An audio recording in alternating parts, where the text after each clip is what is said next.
Jazakallah, Brother Muhammad Shaikh. Indeed, it was an inspiring talk, and we have all witnessed the spirit of truth in this lecture. With this, I open up the floor for question and answer session.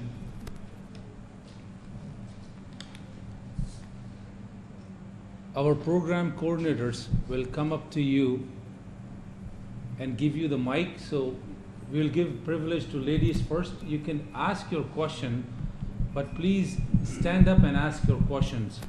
Ladies and gentlemen, one question at a time, and I will not entertain any long debates or discussions because it's a question and answer sessions.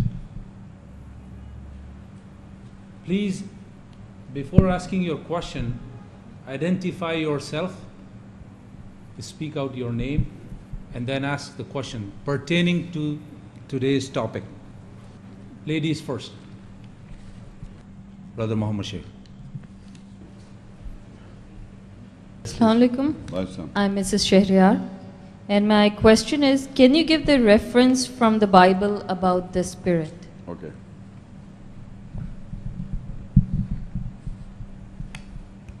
You see, I told you in my lecture that there is some references. I just wrote down few references of the Bible where the Holy Ghost is mentioned and referred as the Spirit of Truth. And it is in 1 John, I can write down the reference, 5 verse 7. For there are three that bear witness in heaven, the Father, the Word, and the Holy Ghost. And these three are one. So now, according to their belief, this Holy Ghost, if you look up at the dictionary also, they referred as the Spirit. Holy Ghost is also a spirit. That our lecture, what is the Spirit? I have already discussed the essence of the Allah's ayahs.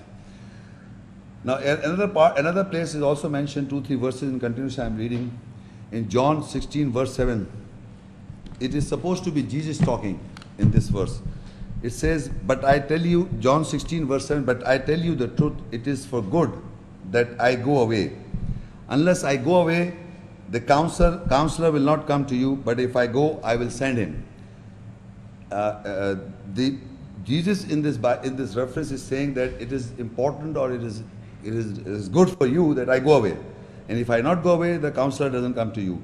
In other words, he's a counselor himself at that moment, containing the message or the essence of Allah, Spirit of Allah. And now he says, if I go away, then I will send him.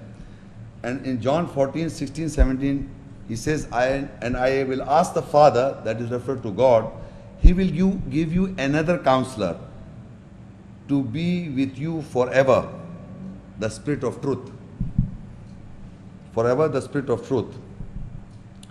And John 16, 12 to 13, it says, I have much more to say to you, more than you can now bear. But when he, the Spirit of truth, comes, he will guide you into all truth.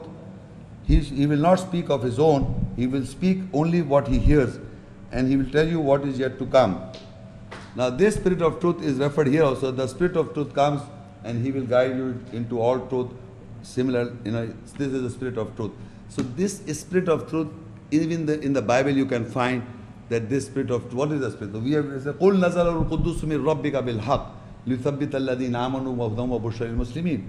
So if you look at this Bible, that the Spirit of truth is come, he will guide you into all truth. قُلْ نَزَلَ الْقُدُّسُ مِنْ رَبِّكَ بِالْحَقِّ لِيُثَبِّتَ الَّذِينَ آمَنُوا هُدًى وَبُشْرَى لِلْمُسْلِمِينَ. Say the Holy Spirit is revealed to you. قُلْ نَزَلَ الْقُدُّسُ مِنْ رَبِّكَ, with truth. So we are asking these Christians and Jews to read the Quranic ayahs in translation and see, does it contain the Holy Spirit? Does it contain the Spirit of truth? Does it contain the trustworthy Spirit? But if they read, then they can understand. As non-Muslims and label Muslims do not read and understand the Quranic Arabic, and they don't read the translation also, similarly they are not reading. And the ones who have read the Quran, have understood the Holy Spirit, the Spirit of truth, they have become Muslims, submitters to Allah. They have become. But if they are not reading it, they are not taking guidance. But the concept of the Spirit of truth is mentioned also in the Bible. It is mentioned.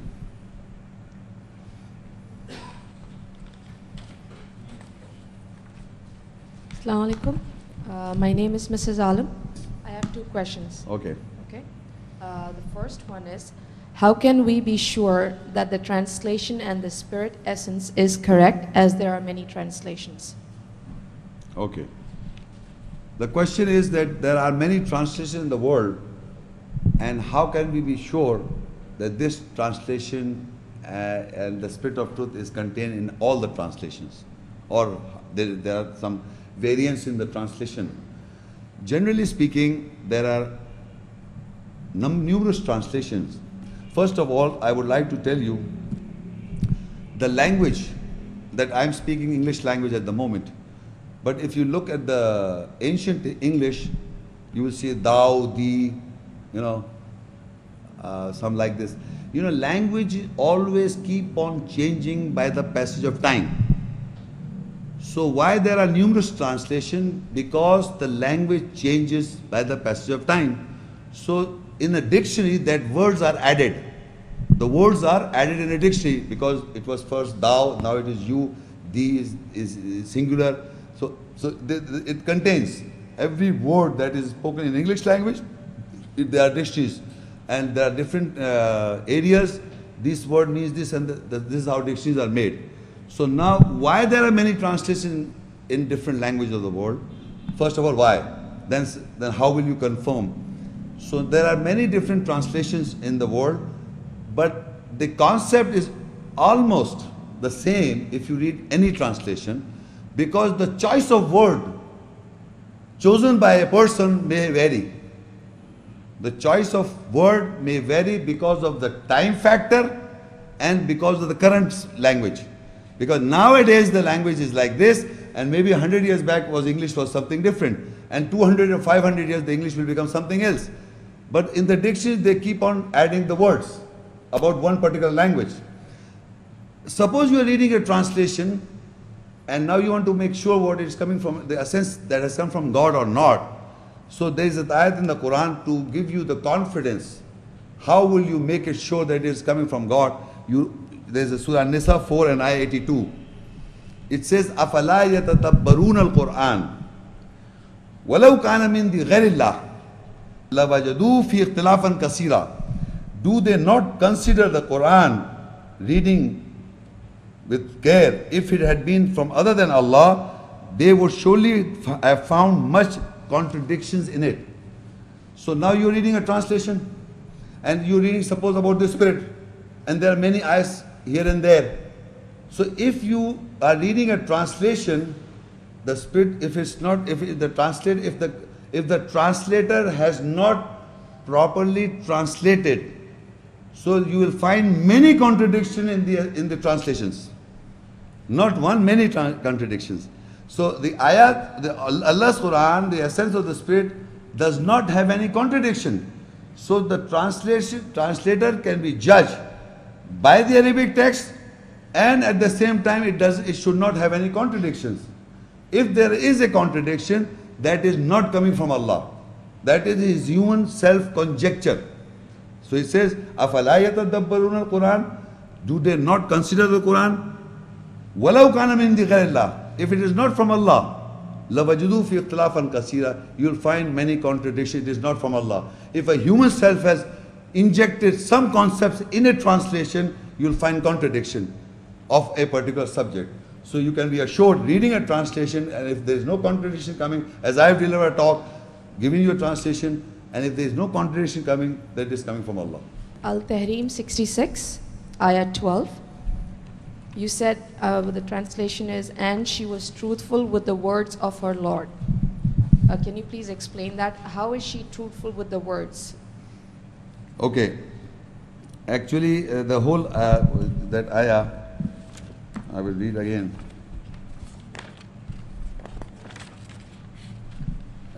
In Surah Tahrim 66 and ayah 12, وَمَرْيَمَ ابْنَةَ عِمْرَانَ الَّتِي أَحْصَنَتْ فَرْجَهَا فَنَفَخْنَا فِيهِ مِنْ رُوحِنَا وَصَدَّقَتْ بِكَلِمَاتِ رَبِّهَا وَكُتُبِهِ وَكَانَتْ مِنَ الْقَانِتِينَ. And Mary, the daughter of Imran, who fortified, guarded her gaps, private parts, then we breathed into her our ruh, the spirit, and she was truthful with the words of her Lord and his books, and she was from the devout ones. You see the words and books. You see, what is the word? First of all, what is the word? I use one word. That version doesn't explain anything. Then I use a sentence, and the sentence, and then many sentences become a book. Right? What one word? You know, in English language or in other language, they say one word, two words, many words, then sentences, and then the book. So her question is what words and what books? So if you look, it says she was truthful with the words of her Lord and his books, and she was from the devout ones. So normally people think there are 4 books. People think how many? 4 books. And that books are Torah, Injil, Zabur, Quran. Torah means law, Injil means good news, Zabur means peace, Quran means reading. So if you believe 4 books, then Maryam knew the Quran? Come on. Why not? Why not? Because there is a books in proof, because you believe in 4 books, so that she should know all these 4 books. In Arabic it's Kutubi. Kutubi means books, his books. So the question is, what are those books and words that she was truthful? First of all, what are those books and what are those words she was truthful? I read an ayah from the Quran, you can note down the reference, in Surah Al-Bayyinah 98 and ayah 2 and 3. Rasulun min Allah yatlu suhufan mutahhara fiha kutubun qayyima. Rasul come messenger, Rasul means Rasul, messenger from Allah. Rasulun min Allah yatlu, he recites suhufan mutahhara. Look, this is a book, okay? This is one book. It contains pages, many pages, and in the pages are ayats. This is the Quran. In the pages are ayats written down. Ayat says, Rasulun min Allah, Rasul comes from Allah. Yatlu, he recites, the pages purified. The pages purified. Now the page, if the page contains what? This page contains what? Ayats. So the messenger was reciting the ayats in the pages. Fiha kutubun qayyima. So in the pages are books. Allah says, Fiha kutubun. In the pages are books. Qayyima, established. So can anyone understand? These pages can contain what? Ayats. Pages contain ayats. So ayats are books written down, established. They are established. So if we Muslims can call this a book containing ayats, every ayat is a book. Whenever a person writes a book, this whole book, any person writes a book, he makes sure that what he wants to begin and what wants to end to end, and the message is complete, and sentence is complete. If a sentence is complete in its own, it's a book. So all the ayahs are complete, factual by itself. They are all books. So that means all the ayahs are the books which the messenger recites. So Maryam, Hazrat Maryam, when referred kutubihi, his books are referring to all the ayahs contained in a book. And the words are the words of Allah that are making sentences, ayahs, one word, then ayahs, many ayahs. So Maryam was truthful to the ayats, or to the books, or to the words. The words of Allah are this, ayahs of Allah are this. If I believe and I am truthful to the word of Allah, so Maryam alayhi salam was truthful to the books containing all the ayahs of a book. She believed all the books in a book. You see, if you will be surprised to know, there is a Bible. You know, this Bible is also, can you see, this is a book. If I hold in mind, is a book. And this is also, Quran is a book. Both are book, right? Book. But if you open the book, in first Old Testament, it is divided into two parts, Old Testament, New Testament. And the Old Testament contained books. And these Christian people believe that. A book contains books. A book, Bible, contains books. Old Testament contains books. New Testament contains books. Books in a book. And there is a book of Jonah is one page. A book of Jonah is one page. Genesis is a book. Exodus is a book. Deuteronomy is a book. In a book, Bible. So why can't Quran, Allah, when Allah says that it contains books, you people are surprised. But when mankind is saying in a book there are many books, 76 books of the Roman Catholics and 66 books of a King James Version contain books in a book Bible. And they believe so. And in the book there's only one page, the book of Jonah. But people believe books in a book. When Allah says that Rasul comes from Allah and recites it, the pages purified, and in the pages are the books established.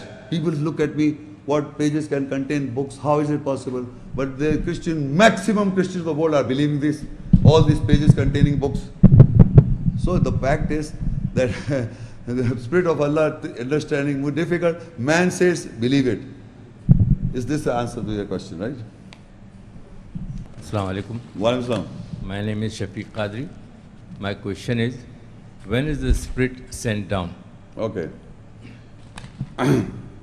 You see, one is the process of sending down I explained in my lecture, but in the Quran there is a specific time factor. The time factor when the Quranic Spirit is sent down. It's Surah Laylatul Qadr, you must have heard it.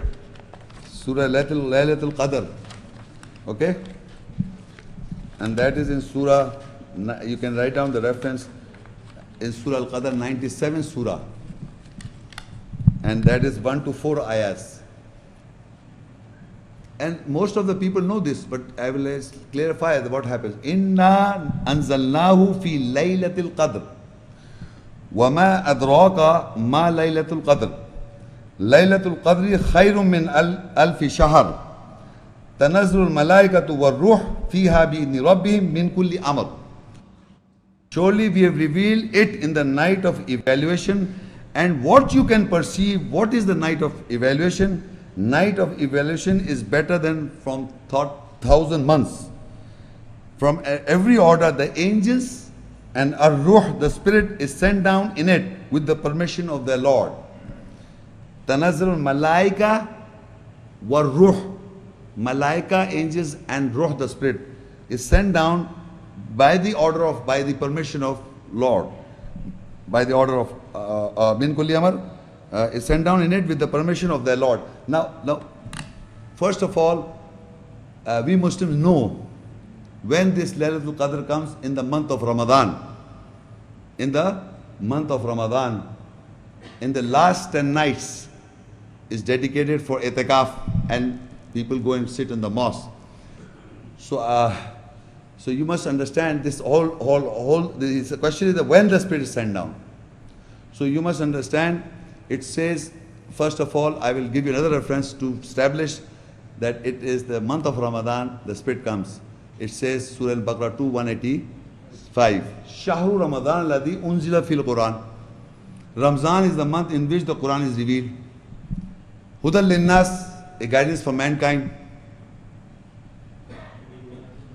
وَبَيِّنَاتٍ مِّنَ الْهُدَى وَالْفُرْقَانِ, and a clarification and a criteria. The Quran is a clarification and a criteria from Huda. وَبَيِّنَاتٍ مِّنَ الْهُدَى وَالْفُرْقَانِ فَمَنْ شَهِدَ مِنْكُمُ الشَّهْرَ فَلْيَصُمْهُ, and whoever is a witness in that month should fast.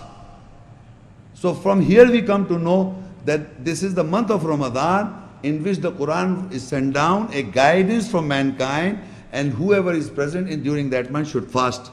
So this is one aspect, that the Spirit is sent down in the month of Ramadan. And the Taraweeh procedure is being established by people who are reciting, the whole Quran is being sent down in the month of Ramadan. And in the last 10 nights, the Spirit is sent down, because it says, Inna anzalnahu fi laylatul qadr. This is how this ayat comes. Surely we reveal in the night of evaluation. Wama adraka ma laylatul qadr, and what you can perceive, that what is the night of evaluation? What is the night of evaluation? What do you have perception? So he said, Laylatul Qadri khairum min alfi shahr, night of evaluation is better from 1,000 months. What? And further he said, Tanazul malaika wa ruh, and the angels and the spirit. Again, malaika and ruh are separate. Malaika is sent down and ruh spirit is sent down with the permission of his Lord. So what happens that if you are sitting in a mosque in itikaf, or in the month of Ramadan, you are hearing Quran, and in the last 10 nights, the spirit and the angels are sent down. The spirit, we have understood the essence of the words of Allah, the essence of the book of Allah, the spirit of the book of Allah. It is being sent down. And if that is, these are the night of evaluation, you evaluate. When we are in that night, you are evaluating what is happening, who are you, where you have come from, what is Allah saying and what not. Everything is in that, during those days. And once you are sitting in that situation, and if suppose that revelation with the essence is revealed to you, a small aspect or naya, it is better than 1,000 months. You understand? 1,000 months, like suppose if I want to understand one particular subject of any research in the world, it may take for me how many? 1,000 months to understand. That is almost 83 years. A person wants to establish a fact, may take 83 years to understand anything, but in the night of evaluation, you can get it from Allah, revealed by Allah, in that month of Ramadan, in a night. In a night. Believe me, a person with tremendous amount of reading other books and research may not understand. It may take 83, approximately, just one, give you 1,083 years, 1,000 years. But for Allah, that is why there is a difference between revelation, and this is different. Revelation means it was unveiled to you. It was there. It was unveiled to you in a night of evaluation. But if suppose you want to research that, and you want to do research and find it's a fact or not, it may take 83 years to understand that little verse of Allah. There's an ayah, I will just give you an example. Do the unbelievers see that the skies and the earth was one unit mass? Then we split them asunder. That is the Big Bang theory nowadays. You see how many years? Not 1,000 months, 183. It took years to understand, to come to this conclusion that the whole skies and the earth and galaxies were one unit mass. Then we made it a split. 1,000 sciences are involved to come to this fact. And Allah says in one ayah, if somebody comes to me and say, suppose it becomes a fact, it's a theory now, tomorrow it becomes a fact, that the whole universe and galaxy, by scientific fact, they come to know that Allah, that it was split asunder. I mean that all the skies and the stars and the moons came from one unit mass, and it was splitted by Allah. So I knew it the ayah before. It was revealed to me in one night of evaluation. I knew it for a long time. So what your 1,000 of research, you research and you come to a conclusion which I knew it before. The ayat has already informed me, it was revealed to me.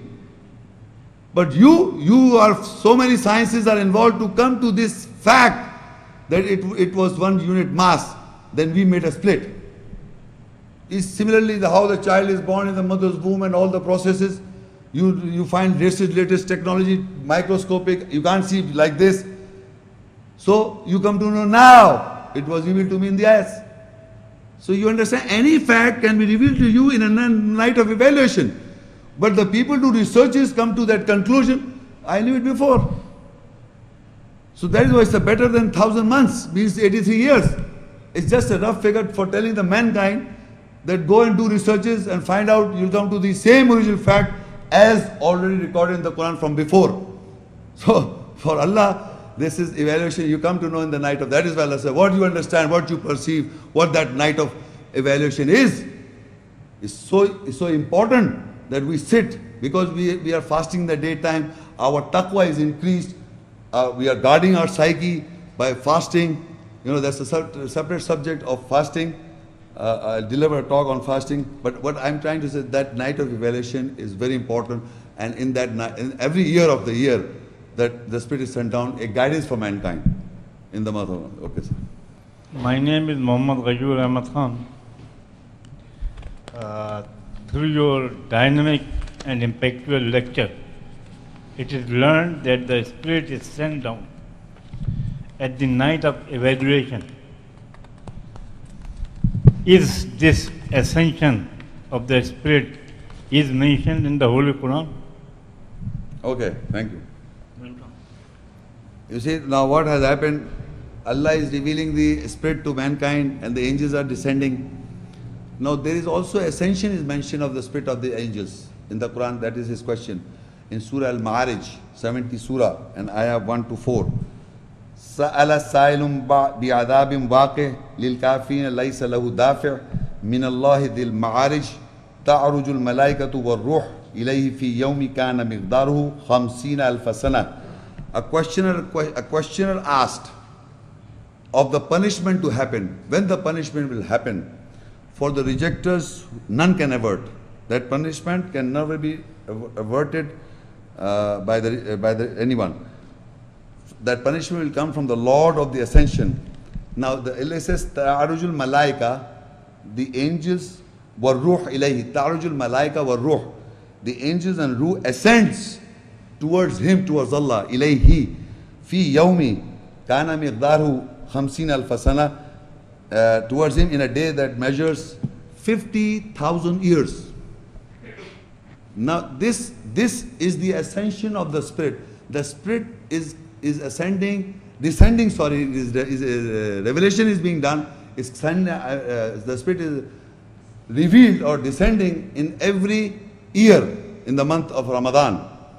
But the ascension, meaning if the Spirit is taken away from the world and reaches Allah Almighty, it takes 50,000 years. Ascension, Ta'arujul. And after that the punishment is due. Because it says the questioner asks of the punishment to happen. When is the punishment to happen?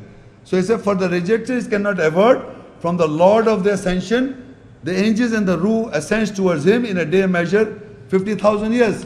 And when it occurs, because the ruh will be taken away from this mankind after 50,000 years, then again it will descend. But ascending is coming, descending is continuous. But ascension is taking 50,000, punishment will occur. So what ascension is mentioned, but the question, very amazing thing is, you'll be surprised to know there is a surah, this Al-Ma'arij, surah 70, and ayah 1 to 4, ascension is mentioned of the Spirit and the angels towards Allah. Ta'arujul malaika wa ruh ilayhi. The angels and ruh ascends towards him.